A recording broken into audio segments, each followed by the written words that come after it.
सावधान इंडिया प्रयास है उन कहानियों को आपके सम्मुख प्रस्तुत करने का जिनमें आम नागरिकों के अधिकारों का हनन किया सत्ताधारियों ने। लेकिन इसका मतलब ये कतई नहीं है कि हर वो व्यक्ति जो उच्च पद पर विराजमान है वो व्यक्ति संविधान का उल्लंघन करता है और कानून का गलत इस्तेमाल। दिल्ली में बीच सड़क पर एक परिवार को बेदर्दी से मारा गया। उनके बेटे को बड़ी ही बेरहमी से गाड़ी से 50 मीटर तक घसीटा गया। मैं पूछती हूँ आखिर हमलावरों की इतनी हिम्मत कैसे हुई कि बीच सड़क पर उन्होंने एक परिवार पर हमला किया। आखिर कौन थे ये लड़के? वो चर्बी चढ़ गया तेरे को, तू जानता नहीं मैं कौन हूँ। दिल्ली में इस वक्त किसी न किसी गली, किसी न किसी नुक्कड़ पर कोई ना कोई एक आम आदमी को इस प्रकार की धौंस जरूर दे रहा होगा। आखिर कौन है ये लोग और किसकी धौंस देते हैं ये आम आदमी को? कहां तक पहुंच है इन नवाबजादों की? भारत के प्रधानमंत्री के साथ साथ भारत के राष्ट्रपति दिल्ली में विराजमान है। हमारे देश की राजनीति का प्रतिबिंब हमारे देश की संसद में साफ नजर आता है, जिसमें इस वक्त 545 लोकसभा के सदस्य एवं 245 राज्यसभा के सदस्य अपनी सेवाएं प्रदान कर रहे हैं। उनके साथ साथ 1000 से भी ज्यादा आईएएस आईपीएस ऑफिसर्स और 42,000 पुलिस कर्मचारियों की फौज इस वक्त दिल्ली में तैनात है। और हाँ, देश की सत्ता का केंद्र बिंदु दिल्ली, इस दिल्ली में कुछ केसेस में जुर्म करने वाले कोई पेशावर मुजरिम नहीं बल्कि कुछ सत्ताधारियों के बिगड़े हुए बेटे, भांजे, भतीजे या जानकार हैं। इन बिगड़े हुए नवाबजादों को इस बात का गुमान है कि दिल्ली उनके बाप की है। पार्टी में ड्रिंक सर्व नहीं किया तो बिजनेसमैन के बेटे ने गोली मार दी। नेता के बॉडीगार्ड्स ने घर लौटते हुए रात को लड़की की इज्जत लूट ली। आखिर कब तक ये सिलसिला चलता रहेगा? आखिर कब तक हम इन बिगड़े हुए नवाबजादों की इन हरकतों को यूं ही बर्दाश्त करते रहेंगे? आखिर कब तक हम चुप बैठेंगे? दिल्ली की वो आम जनता जिनके हाथ में सत्ता नहीं, उन्हीं के बीच में शामिल है कुछ ऐसे साहसी, कुछ ऐसे दिलेर व्यक्ति जो चुप नहीं बैठे, जिन्होंने हार नहीं मानी। अब से लेकर अगले 4 हफ्तों तक हर शनिवार रविवार हम लेकर आएंगे उन दिल्ली वालों की सच्ची कहानियां जिन्होंने नवाबों को मुंह तोड़ जवाब दिया। ये है हमारी नई मुहिम सावधान इंडिया, दिल्ली फाइट्स बैक, जहां एक आम आदमी सत्ता के पुजारियों को जवाब देगा कि दिल्ली किसी के बाप की नहीं, हम सब की है।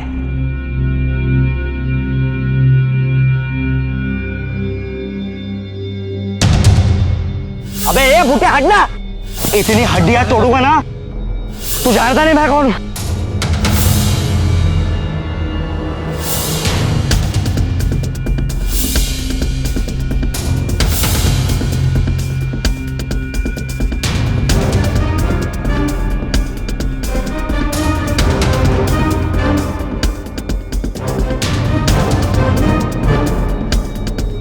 दिल्ली के करोल बाग में रहने वाला एक मध्यम वर्गीय परिवार आज जख्मी हालत में अस्पताल पहुंच गया है।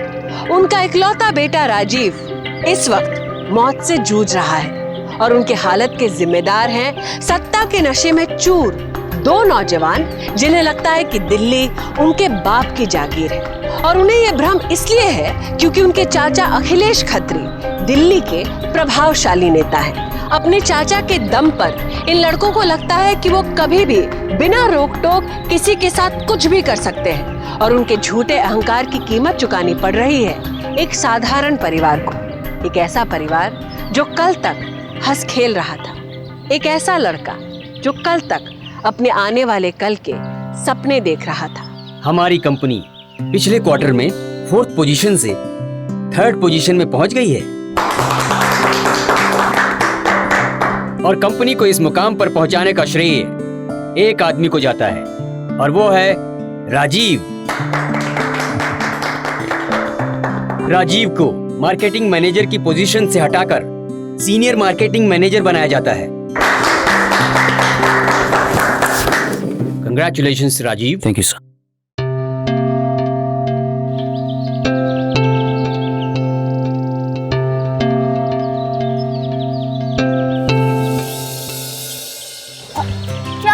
वैशाली। अरे सुनो तो सही, गुड न्यूज़ देनी है तुम्हें। Good news. अच्छा, मैं सीनियर मार्केटिंग मैनेजर बन गया हूँ। Oh my god, I am so excited.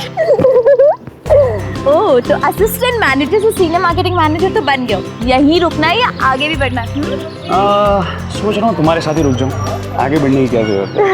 So sweet. अच्छा, मैंने माँ और बाबा से कहा है कि मैं उन्हें एक स्पेशल इंसान से मिलाने वाला हूँ। हाँ हाँ, मैंने उनको तुम्हारे बारे में नहीं बताया, लेकिन मुझे पता है तो वो जान गए। अच्छा सुनो, ये बताओ कि अपने पेरेंट्स से हमारे बारे में क्या बात करोगे? बोलना क्या है, बोल दूंगा इस लड़की ने अपने प्यार के चक्कर में फंसा लिया, अब ब्लैकमेल कर रही है, मुझे छुड़ा लो। अच्छा, ब्लैकमेल? अच्छा, वैसे यहाँ पर एक बहुत अच्छी कॉफ़ी मिलती है, चलो कॉफ़ी पिलाता हूँ। यस, चलो। देख के नहीं चल सकता क्या? अरे तू देख के चल, तेरे बाप की रोड हो क्या? लड़की का देख के चला ही रोड में। आपसे हाथ मैडम जोड़ती हूँ। समझा के रखो इसको। जी, तू देख के चला। तू देख के चल। Sorry, please. चलो चलो राजीव। आखिर ऐसा क्यों है कि दिल्ली में छोटी सी छोटी बात पर लोग मरने मारने पर आमादा हो जाते हैं? पिछले 3 सालों में इस प्रकार की घटनाओं में 3 गुना बढ़ोतरी हुई है। एक नामी अखबार के मुताबिक दिल्ली पुलिस के आंकड़े कहते हैं कि पिछले 1 साल में मामूली बात की वजह से 78 लोगों का कत्ल हुआ है। पिछले 5 सालों में 382 लोगों के कत्ल के जिम्मेदार थे सत्ताधारी के रिश्तेदार।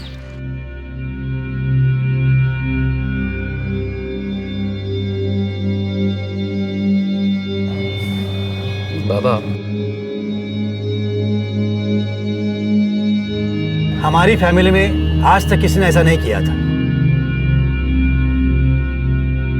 किसी ने अपना फैसला अपने माँ बाप पर नहीं थोपा था।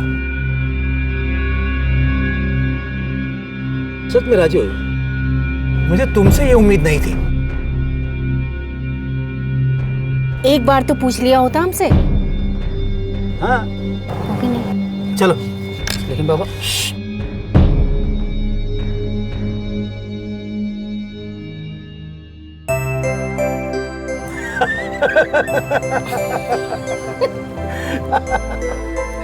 चेहरा देख तेरा।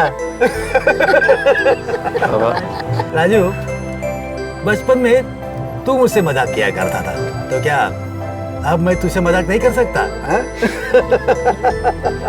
भाई, हमें तो देखते ही नंदिता पसंद आ गई थी। बिल्कुल, बहुत चुनकर पसंद किया है मेरे बेटे ने बहू को। अच्छा बेटा, इससे पहले कि तेरा इरादा बदल जाए, हम जल्द से जल्द तेरे घर वालों को मिलना चाहते हैं। तो बता बेटा, कब मिलवा रहे हैं हमें उनसे? जी, मैं कल ही अपने मम्मी पापा से बात करती हूँ। अरे वाह, ये हुई ना बात। डर गया था मैं बाबा, बहुत ज्यादा डर गया।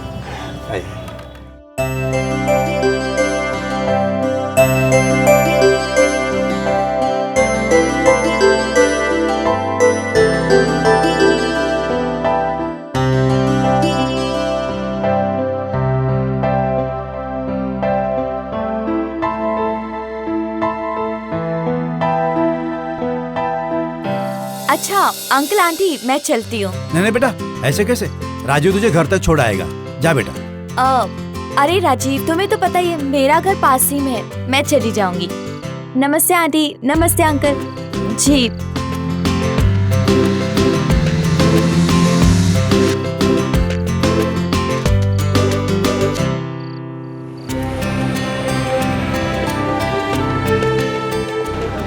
निर्मला, आज मैं बहुत खुश हूँ। खुशी के मारे इतनी भी आइसक्रीम मत खाइए कि हेल्थ खराब हो जाए। पहले ही 2 कप खा चुके हैं, थोड़ा हेल्थ का भी ख्याल रखो। ओहो निर्मला, कम से कम हाथ तो मत टोक।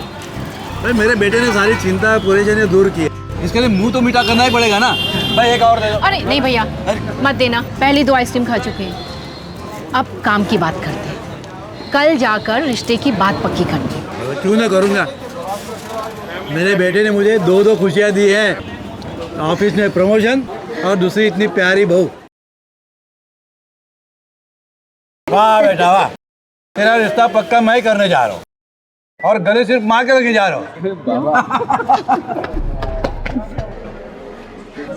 चलो चलो। अरे निर्मला, ठीक तो हो ना? अरे सब ठीक है, सर्दियों की वजह से थोड़ा जकड़न है। आप बहुत जिद्दी हैं माँ। कितनी बार कहा आपको कि डॉक्टर के पास लेके चलता हूँ। अबे ओए, बारात में आया क्या?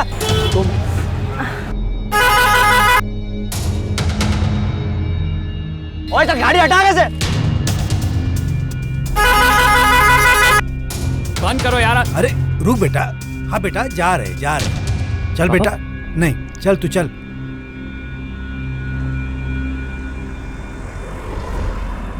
अबे ये बूटे हटना।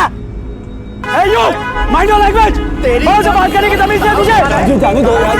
ए, रुक। जाने दो बेटा, तू बैठ गाड़ी में, चल चल निकलते हैं यहाँ से।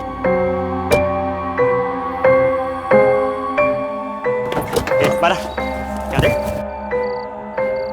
बड़ी अंग्रेजी झाड़ रहा है। इतनी हड्डियां तोड़ूंगा ना कि हलक से तेरी अंग्रेजी बाहर निकल जाए। बुड्ढे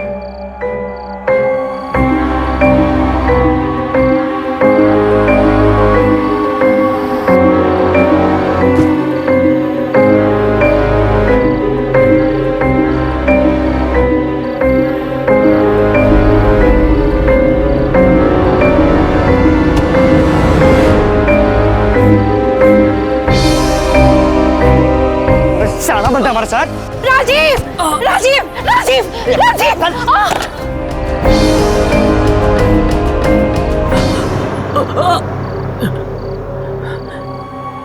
राजू, राजू, अरे कोई तो बचाओ मेरे बेटे को। आखिर क्या कसूर था इस परिवार का?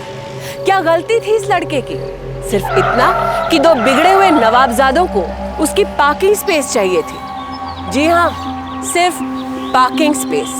इतनी मामूली सी बात के लिए कोई किसी पर हमला कैसे कर सकता है? सोचिए, ये घटना हम में से किसी के साथ भी हो सकती है। जरा सोचिए, आज राजीव के बजाय अगर आप अस्पताल में जिंदगी और मौत के बीच जूझ रहे होते तो? दिल्ली का ये कैसा भयानक रूप है। मैं कौन हूँ, किसका बेटा हूँ, किसका भतीजा हूँ, अरे क्या फर्क पड़ता है? लेकिन पड़ता है, कुछ लोगों को फर्क पड़ता है, क्योंकि उनके लिए ये एक पावर स्टेटमेंट बन चुका है। और इसी पावर के नशे की वजह से राजीव के साथ आज ये वारदात हुई। अरे सैनी चल ना यार, फुटबॉल मैच देखते ना यार। ओए मुझे नहीं देखना फुटबॉल। अरे हाँ भाई, तू क्यों फुटबॉल देखेगा? तेरा इंटरेस्ट तो बेसबॉल में। साला तमीज की बकवास किए जा रहा था, जैसे कि रोड उसके बाप की है। हॉर्न पे हॉर्न बजाए ही जा रहा हूँ, फिर भी सारे के दिमाग में बात ही नहीं आ रही थी। अरे यार करण, क्या बताओ यार, कल इसने क्या मारा ना यार, दो ही डाला उसको। क्या बात कर रहे हैं यार? हाँ, फुल फैमिली के साथ, एक पे एक फ्री। तो यार कोई कांड वांड ना हो जाए। अरे नहीं रे। ओए कुछ नहीं होगा। कौन करेगा कांड? पुलिस। ओ थुल्ले। ओए टेंशन ना ले, मेरे अंकल के होते हुए हमारा कोई कुछ नहीं उखाड़ सकता। भारत का संविधान ये कहता है कि हर नागरिक को समान अधिकार प्राप्त है, फिर चाहे वो सड़क पर काम करने वाला मजदूर हो या नेता का बेटा। फिर ऐसा क्यों है कि ये नवाबजादे सत्ता का दुरुपयोग करते हैं? ऐसा क्यों है कि वो दिल्ली की सड़कों पर खुलेआम गुंडागर्दी करते हैं? इसका जिम्मेदार कौन है? अंकल, आंटी, सिर्फ पार्किंग के लिए कोई इस तरह से। बेटा,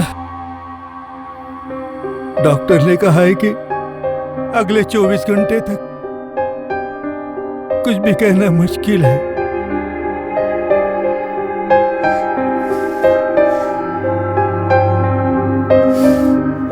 हम नहीं छोड़ेंगे उनको अंकल। ये बड़े बाप की औलाद खुद को समझते क्या है? कुछ भी करेंगे और बच के निकल जाएंगे? नहीं, हम पुलिस में रिपोर्ट दर्ज करेंगे, केस लड़ेंगे, सजा दिलवाएंगे उन्हें। अंकल, आप मेरे साथ चलिए। मिस्टर गुलाटी, मैं आपसे कह रहा हूँ कंप्लेंट दर्ज करा दीजिए, मैं आगे कार्रवाई कर लूंगा। इंस्पेक्टर साहब, आप हमें एनसी लिखवाने के लिए कह रहे हैं, नॉन कॉग्निसेबल रिपोर्ट। हाँ तो देखिए, मुझे भी पता है कि एनसी कब लिखाई जाती है। ये हाथापाई का मामला नहीं है, यहाँ पर राजीव के ऊपर जानलेवा हमला हुआ है हम एनसी नहीं FIR लिखवाएंगे। किसके खिलाफ FIR लिखा है? आपको उनका नाम भी पता है या गाड़ी का नंबर? हाँ इंस्पेक्टर साहब, गाड़ी का नंबर तो हमें मालूम नहीं, लेकिन वो एक सिल्वर कलर की गाड़ी थी। गुलाटी साहब एक सिस्टम में काम करते हैं। आप कह रहे हैं सिल्वर कलर की कार? अब हर एक कार को रुका कर तो हम नहीं पूछ सकते हैं ना कि भाई तुम्हारा नाम क्या है? हाँ? देखिए मेरी बात मानिए, ये FIR लिखाने से कुछ नहीं होने वाला। सालों लग जाएंगे उनको ढूंढने में, और जिस तरह से उन्होंने पीटा है ना, उस हिसाब से लगता है कि वो किसी बड़े बाप की औलाद है। आसानी से छूट जाएंगे। इसका मतलब आप कुछ नहीं करेंगे? गुलाटी जी आप ही बताइए हम क्या करें? एक गवाह भी तो नहीं है। इंस्पेक्टर साहब, बहुत सारे लोगों ने देखा उसे मारते हुए। ठीक है मैं आपकी बात मानता हूँ, आप मुझे सिर्फ एक गवाह ला कर दीजिए, सिर्फ एक गवाह। मैं आपको एश्योरेंस देता हूँ कि मैं कार्रवाई करूंगा। इस घटना को 10 दिन बीत चुके थे और अब तक दिल्ली पुलिस ने इस घटना में कोई भी कदम नहीं उठाया। इस मायूसी के बीच उम्मीद की किरण तब नजर आई जब एक दिन नंदिता अखबार में छपी एक खबर दिखाने अस्पताल आई। Good morning Rajeev. Good morning uncle. Good morning बेटा। अंकल ये रहा आपका न्यूज़पेपर। Thank you.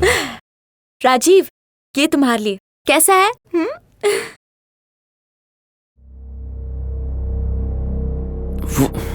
वो लोग पकड़े गए।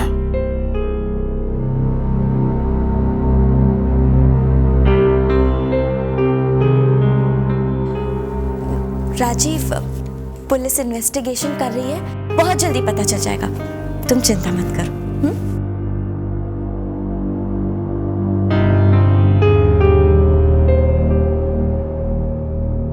नंदिता, हाँ? ये CCTV कैमरा से ली हुई तस्वीर है ना? हाँ अंकल, लग तो ऐसे ही रहा है। क्यों, क्या हुआ? नंदिता, ऐसे CCTV कैमरे तो वहां भी लगे होंगे, उस आइसक्रीम दुकान के आसपास। हो सकता है उसमें कुछ रिकॉर्ड हुआ हो। एक मिनट, तू यही राजीव के पास रुकना, मैं जाके देखता हूँ। ठीक है।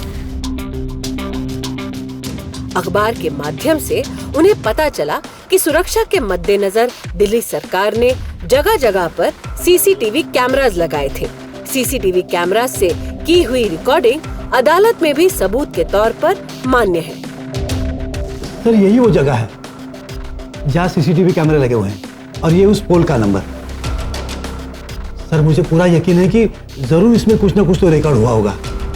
सर एक बार आप वो CCTV कैमरे का फुटेज देख लीजिएगा। ठीक है, CCTV कैमरा का फुटेज निकालने में थोड़ा वक्त लगेगा, मगर आप चिंता मत कीजिए, हो जाएगा। वैसे राजीव अब कैसा है? सर अभी बोलना और चलना शुरू नहीं किया है, बहुत ही खराब हालत है उसकी। ठीक है, आप राजीव का ख्याल रखिए और इसकी चिंता छोड़ दीजिए, मैं हूं ना। Thank you. देखो ऐसी भी, ये जो सैंडी है ना, भांजा है मेरा, और वो भी सगा वाला। जी सर। राजीव कौन है तुम्हें? कोई नहीं, टुच्चे लोग होते हैं ये। इन लोगों को मजा आता है हम जैसे बड़े लोगों को परेशान करना। हम लोगों पर कीचड़ उछाड़ना अच्छा लगता है इन लोगों को, आदत होती है इन लोगों की, और इनको चिढ़ होती है हम जैसे लोगों को देखकर। तो आपको इसमें ज्यादा परेशान होने की जरूरत नहीं है। केस को रफा दफा करो और आप भी आराम करो। और हाँ, अपने उस इंस्पेक्टर से कहना कि ज्यादा हाथ पांव चलाने की जरूरत नहीं है। ठीक है सर। जाइए।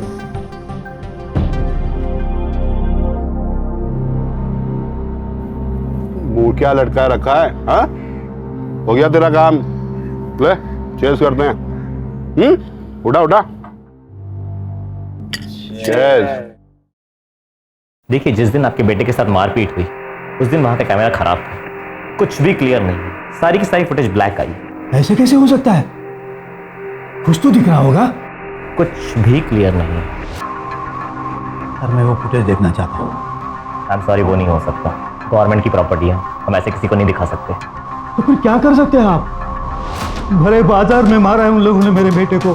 देखिए गुलाटी जी, हमने वहां के हर एक दुकानदार से पूछताछ की, गवाही देना तो दूर, उन्होंने गाड़ी का नंबर तक बताने से इनकार कर दिया, इस डर से कि कहीं वो किसी नेता या किसी मंत्री का रिश्तेदार ना हो। अब आप ही बताइए हम क्या करें? देखिए मेरी राय मानिए, चक्कर से बाहर आ जाइए, कोई फायदा होने वाला। इंस्पेक्टर साहब, आपके लिए यही चक्कर होगा, लेकिन मेरी बेटी की जान जाने वाली थी। मैंने अपनी आंखों से देखा उसे भरे बाजार में पीटते हुए। मैं उन लोगों को सजा दिलवाए बिना नहीं मानूंगा मैं। जिस दिल्ली में संविधान और कानून की नींव रखी जाती है, उसी दिल्ली में आज कानून खामोश था, क्योंकि इस केस को अनुचित तरीके से दबाने के लिए राजनीतिक ताकत का इस्तेमाल किया जा रहा था।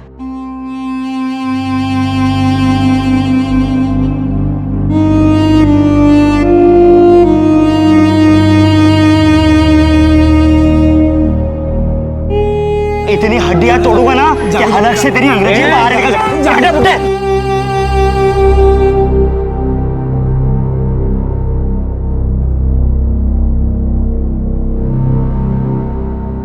राजीव के पिता सतीश गुलाटी ने घटनास्थल पर मौजूद दुकानदारों से ये सोचकर मदद मांगने का निर्णय लिया कि शायद कोई उनकी मदद कर दे।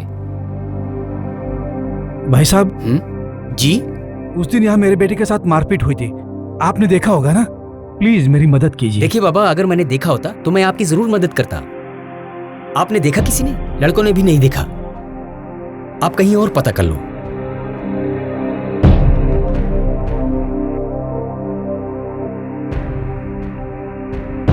भाई साहब, उस दिन यहाँ मेरे बेटे के साथ मारपीट हुई थी, आपने उसे देखा होगा ना? नहीं, मैंने नहीं देखा।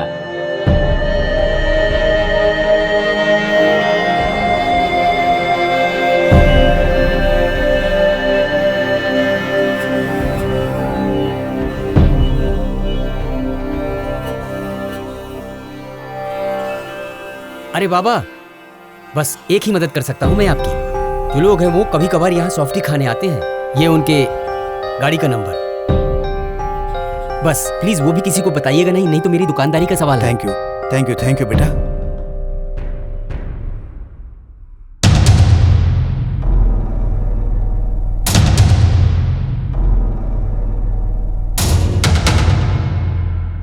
इंस्पेक्टर साहब, सर ये है उस गाड़ी का नंबर जिसमें वो दोनों लड़के आए थे। सर अब आप इस नंबर के बेस पर आप अपनी कार्रवाई शुरू कर सकते हैं। वैसे आपको ये नंबर मिला कहाँ से? ये तो मैं आपको नहीं बता सकता, लेकिन सर ये उन्हीं की गाड़ी का नंबर है। सर आप प्लीज किसी भी तरह उन दोनों को ढूंढ निकालिए और उन्हें सजा दिलवाए। विजय। Yes sir. आरटीओ जाके ओनर का नंबर निकालो। जी सर। अब बैठिए सर।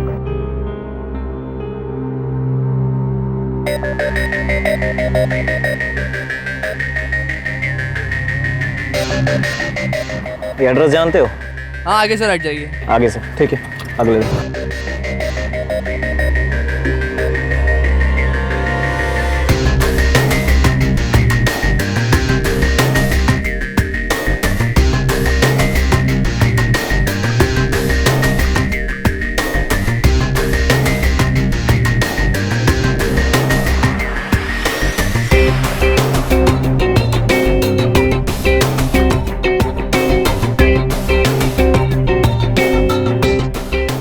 यही वो नंबर है, चलो अंदर। ओए, इधर क्या कर रहा है बे? ये गड्डी तेरी है? हाँ तो चल। ओए, कहाँ चल? तेरी ससुराल। पुलिस थाने चल। ओए, तू क्या सठिया गया है? जानता है मैं कौन हूँ? ओए, बहुत खाना बंद कर और चुपचाप चल, मतलब जबरदस्ती अंदर डाल देंगे तुझे। जबरदस्ती करेगा तू हमारे साथ? अच्छा करना। अरे जबरदस्ती कर, ले चलो। अरे छोड़ो। राजीव हम जीत गए राजीव। पता है अभी अंकल का फोन आता और उन्होंने कहा कि पुलिस ने लड़कों को पकड़ लिया है। हाँ आंटी। इंस्पेक्टर साहब, आपका बहुत बहुत शुक्रिया। अब बस आप इन लोगों को इनके किए की सजा भी जरूर दिलवाइए, ताकि ये लोग फिर किसी के साथ ऐसा न कर पाए। इंस्पेक्टर साहब, कुछ भी करने से पहले ये देख लीजिए, सैंडी और रॉकी के जमानत के ऑर्डर्स। जरा जल्दी कीजिए, मेरे पास टाइम नहीं है। हवलदार सर। जी सर।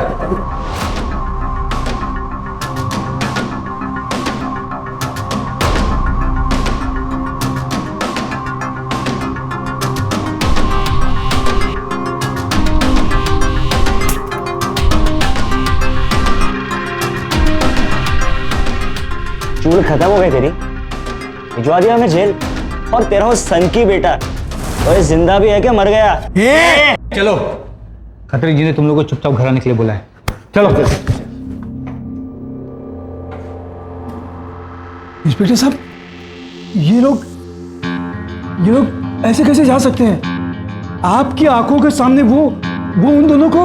एक बात समझ लीजिए गुलाटी जी, अच्छी तरह समझ लीजिए। दिल्ली दो टाइप के इंसानों पर चलती है, एक वो जो कानून के हिसाब से चलते हैं और एक ऐसे इंसान जो कानून को अपने हिसाब से चलाते हैं। किन किन से लड़ोगे आप? किन किन से? वो मंत्री जिनके भांजे, या वो मैजिस्ट्रेट जिन्होंने बेल दिया, या मेरे जो आपके हिसाब से लगता है मैंने अपना फर्ज पूरा नहीं किया? कुछ नहीं मिलने वाला। आप यहां से कोर्ट से यहां भागते रहेंगे और अपने पैसे के दम पे आपको यूं ही भगाते रहेंगे। छोड़ दीजिए ये सब चक्कर, अपने बेटे का ख्याल रखिए।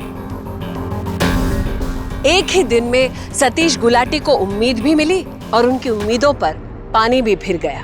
कानून जिसका मकसद और फर्ज है गुनहगारों को हथकड़ी पहनाना, आज वही कानून खुद हथकड़ी पहन कर बैठा था।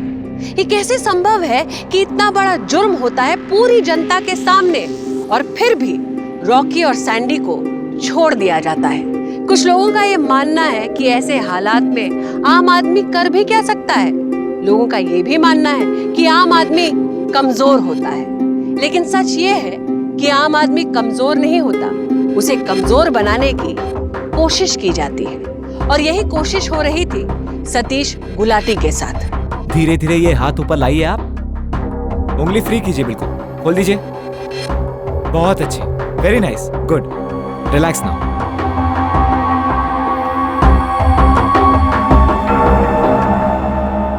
आपके बेटे का विल पावर बहुत ही स्ट्रांग है।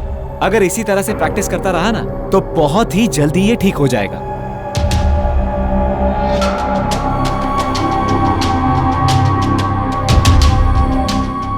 क्या हुआ अंकल?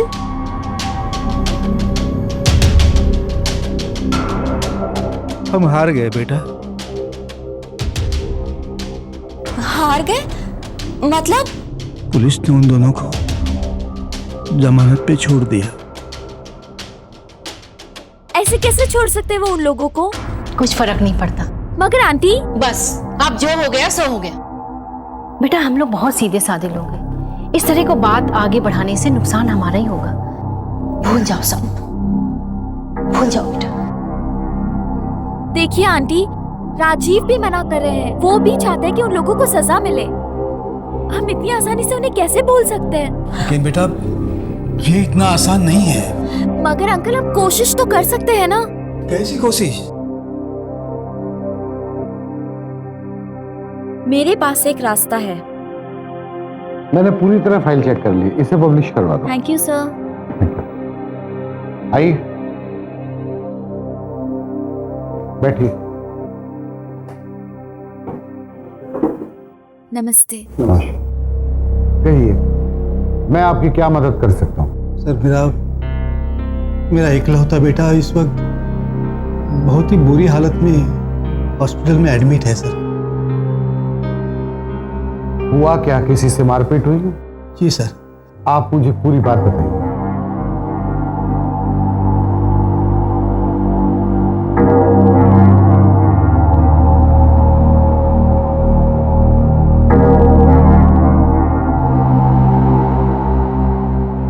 पूरी दिल्ली में यही होता है, इनका बस चले तो पूरे शहर को जंगल बना दें लोग। आप निश्चिंत हो जाइए, हम पूरी तरह से इस मामले की जांच पड़ताल करेंगे, उसकी तह तक पहुंचेंगे और यदि हमें कोई सबूत मिल गया तो हम अंत तक आपके साथ ये लड़ाई लड़ेंगे और स्टोरी को हम खुद ही नहीं बल्कि और मीडिया वालों के पास भी लेकर जाएंगे।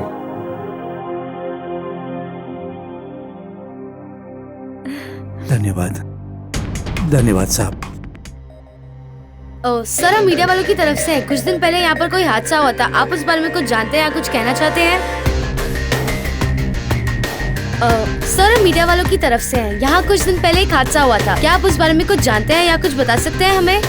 जहाँ राजनीतिक ताकत एक नेता को शक्तिशाली बनाती है, वहीं मीडिया की पावर एक आम आदमी को सशक्त कर सकती है।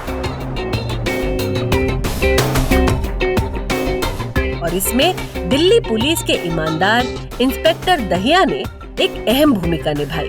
उन्होंने घटनास्थल की सीसीटीवी रिकॉर्डिंग मीडिया को सौंप दी। ये रिकॉर्डिंग इस केस का सबसे पुख्ता सबूत था और इस सबूत के हाथ लगते ही मीडिया ने इस केस का सारा सच दुनिया के सामने लाकर रख दिया। ये लड़ाई सिर्फ मेरी नहीं, हम सब की है, उन सब की जो ताकत के नशे में चूर इन लोगों को एक सबक सिखाना चाहते हैं। और आज मैं बहुत खुश हूँ कि न्याय अन्याय की इस लड़ाई में आप सब मेरे साथ हैं और मैं हार मानने वाला नहीं। ये है विपक्षी पार्टी के नेता। आइए देखते हैं इस केस में ये क्या कहना चाहते हैं। हम इस बात को सभा में जरूर उठाएंगे और अखिलेश खत्री के इस्तीफे की मांग करेंगे। उन्होंने सिर्फ मुझे नहीं, मेरे माँ बाप को भी माना। एक ऐसा नौजवान जो अपने सपनों को पूरा करने की राह पे चल रहा था, उसके साथ ऐसा सलूक किया गया कि वो अब अपने पैरों पे खड़ा तक नहीं हो सकता। आखिर राजीव के इस हालत का जिम्मेदार कौन है? कौन दिलाएगा उसे इंसाफ?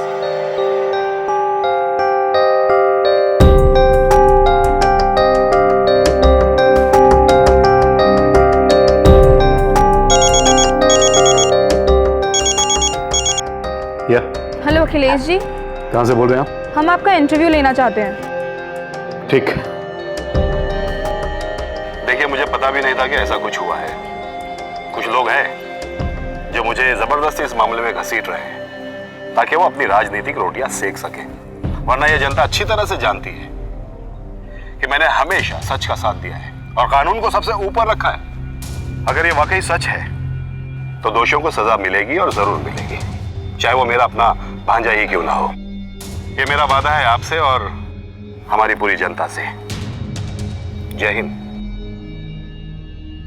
ओए, दिमाग खराब करके रखा है बुड्ढे ने सुबह से। यार सैंडी, टीवी बंद करने से ना ये मामला सुलझ नहीं जाएगा। हम तो अब तक तेरे अंकल के भरोसे ये सब मजे कर रहे थे, पर अब पता नहीं उनका भी क्या सीन है।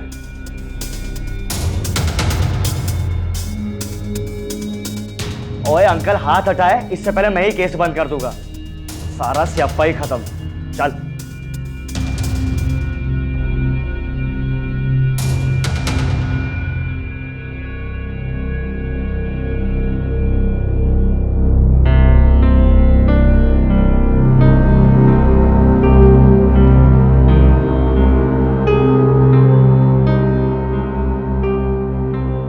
उदास मत होइए अंकल, जीत अब हमसे बहुत करीब है।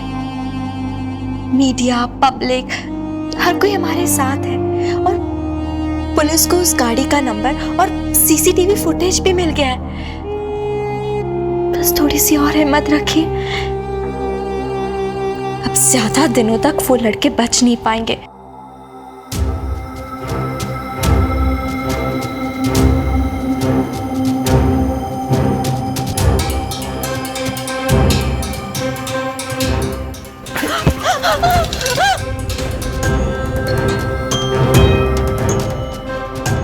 ओए बुढ़ाओ, सुधर जा, अभी भी टाइम है। केस वापस ले ले वरना तेरा हाल भी तेरे बेटे जैसे कर दूंगा। अरे इस उम्र में टॉयलेट जाने के काबिल भी नहीं रहेगा, समझा? और ये मीडिया में जो हल्ला मचा रखा है ना तूने, बंद कर दे वरना तेरी आवाज भी बंद कर दूंगा, समझा? हटो यहाँ से, हटो।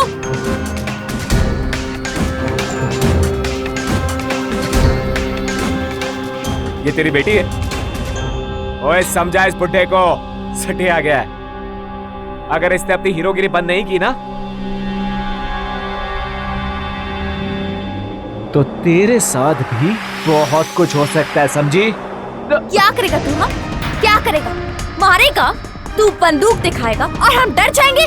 समझता क्या तू अपने आप को? हाँ, राजा है कहीं का तू और हम गुलाम है तेरे। हाँ, चला गोली, हिम्मत है तो चला गोली, चला ना गोली।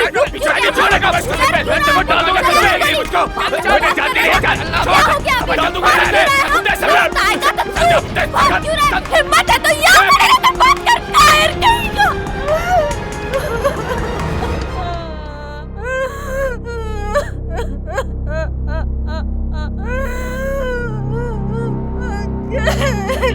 सतीश गुलाटी को इस बात का एहसास था कि आम आदमी कमजोर नहीं होता, उसे जबरन कमजोर बनाने की कोशिश की जाती है। लेकिन सतीश गुलाटी के इस एहसास ने विश्वास का रूप तब लिया जब सैंडी और रॉकी ने उन्हें धमकाया। सतीश गुलाटी को इस बात का एहसास हुआ कि सैंडी और रॉकी भले ही धमका रहे हैं, किंतु अंदर से ये दोनों लड़के बहुत डरे हुए हैं। तुम लोगों के दिमाग में भूसा भरा है? हाँ? घुटने में अक्ल रख के घूम रहे हो क्या तुम लोग? एक तो बात पहले ही कहां से कहां तक पहुंच गई है, और तुम लोगों को अपने आप पर काबू रखना भी नहीं आता। सीधा पहुंच गया हॉस्पिटल में उसे धमकी देने के लिए। और क्या करते हम? ओए बकवास बंद कर, अपनी बकवास बंद कर दो। खाली ऊट पटांग हरकत करते हैं तुम लोग, और जवाब देना पड़ता है मुझे। एक मुद्दा मिल गया मीडिया को उछालने के लिए, कौन संभालेगा उसे अब? हमें लगा वो लोग डर जाएंगे और मामला ये खत्म हो जाएगा। तुझे कुछ करने की जरूरत नहीं है अभी। अब जो करूंगा ना मैं करूंगा। चल जा इधर से, चलो। नेताजी का डर सही निकला। राजीव के पिता सतीश गुलाटी अब हार मानकर चुप बैठने वाले नहीं थे। सतीश गुलाटी ने एक बार फिर मीडिया की मदद ली और सैंडी और रॉकी की इस धमकी को उन्होंने सार्वजनिक कर दिया। और उसके बाद इस पूरे मामले ने एक नया रुख लिया। अब खतरा नेताजी के सर पर मंडराने लगा। नेताजी ने असंवैधानिक तरीके से सैंडी और रॉकी की मदद की। उन्होंने अनैतिक तरीके से सैंडी और रॉकी का समर्थन किया, और अब नेताजी को अपनी पोजीशन खतरे में नजर आने लगी। इसीलिए इस केस को रफा दफा करने के लिए नेताजी ने अंतिम कोशिश की। अब आपका बेटा कैसा है? धीरे धीरे रिकवर हो रहा है। देखिए गुलाटी जी, जो होना था सो हो गया। अब मैं ये चाहता हूं कि आप इसे भूल जाएं। मेरे भांजों की जिंदगी का सवाल है। और मेरे बेटे की जिंदगी? आपके भांजों ने मेरे बेटे के साथ जो किया उसका अंजाम देख रहे हैं ना आप। इसके बाद भी आप मेरे साथ। मैं समझ रहा हूँ गुलाटी जी, इसलिए तो मैं खुद आपके पास आया हूँ। वो नादान है, बच्चे हैं, उन्होंने गलती कर दी है, लेकिन हम तो समझदार हैं। अगर हम लोग भी उन लोगों के जैसा झगड़ेंगे तो इस मैटर को सुलझाएगा कौन? बात कैसे बनेगी? देखिए गुलाटी जी, मैं मानता हूं कि आपका बहुत सारा रुपया खर्च हुआ होगा इलाज में।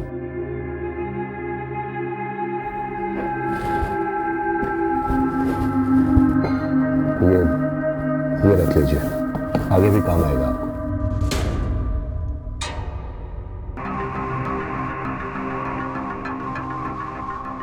आपने ये सोच भी कैसे लिया? प्लीज प्लीज आप निकल जाइए यहाँ से। तो देखिए गुलाटी जी, आप तो नाराज हो रहे हैं, मैं तो सिर्फ नहीं सुननी मुझे आपकी कोई बात। अभी आप पावर में हैं, इसलिए हो सकता है कि आप उन्हें बचा लें, लेकिन कब तक बचाएंगे उन्हें? आप थक जाएंगे, लेकिन मैं अपने बेटे के लिए पूरी जिंदगी लड़ता रहूंगा, चाहे कुछ भी हो जाए।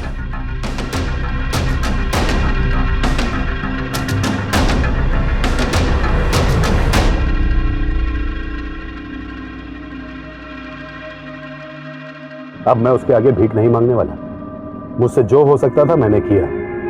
अब आपको जो करना है आप करिए। भतीजा है वो, मेरा बेटा नहीं है जो मैं। अगर आपको उन दोनों को जेल में डालना है तो डाल दीजिए, लेकिन ये किस्सा मुझे यही खत्म चाहिए बस।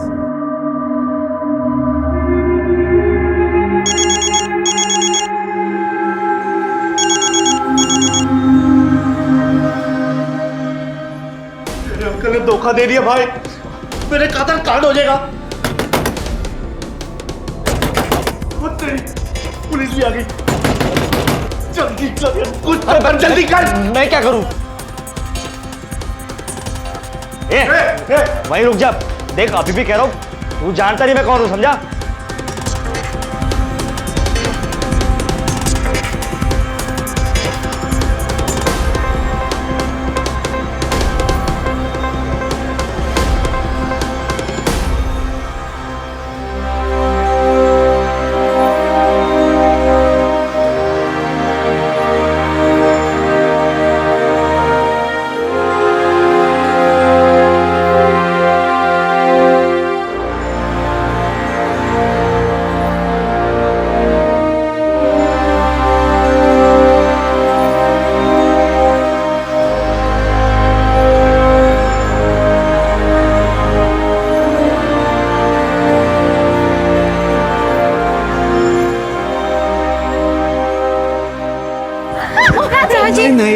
रुक जाओ निर्मला, कोशिश करने दे उसे।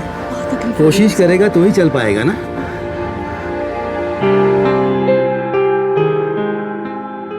Yes, come on. ये हुई ना बात। Very good, very good, you have done it. Very nice.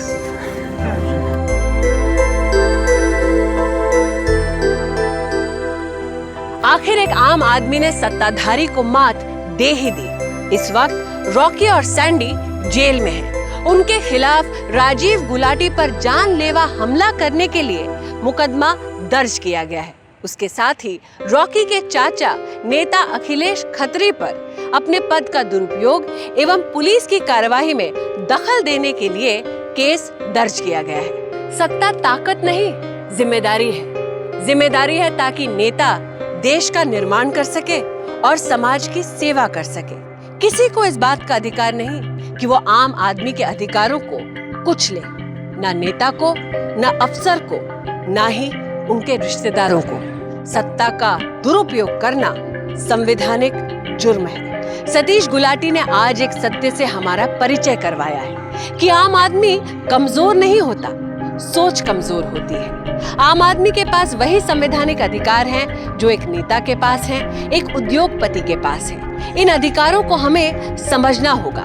बस शर्त यही है कि हम इन्हें समझें और इनका सही इस्तेमाल करें। दिल्ली को अगर अपराध मुक्त करना है तो हम सबको अपनी सोच बदलनी होगी। कौन किसका बेटा है, कौन किसका बाप, इस बात से हमें कोई फर्क नहीं पड़ना चाहिए। अगर आपको कोई धमकाता है तो आप उसका सामना कीजिए। अगर आपकी बगल में कोई किसी पर धौंस जमाता है तो आप उसका विरोध कीजिए, क्योंकि संगठन में ही शक्ति है। अगर आप चुप बैठे रहे तो अपराधी आप भी हैं। इसीलिए हम कहते हैं चुप ना बैठे। सतीश गुलाटी की इस मुहिम को विफल ना होने दें। आगे बढ़े, हमारी मुहिम का हिस्सा बने। कल मैं आपसे फिर मिलूंगी एक आम नागरिक की कहानी लेकर। दिल्ली की एनजीओ की एक ऐसी कार्यकर्ता जो एसीपी की ताकत की बलि चढ़ी। तब तक सावधान इंडिया, दिल्ली फाइट्स बैक।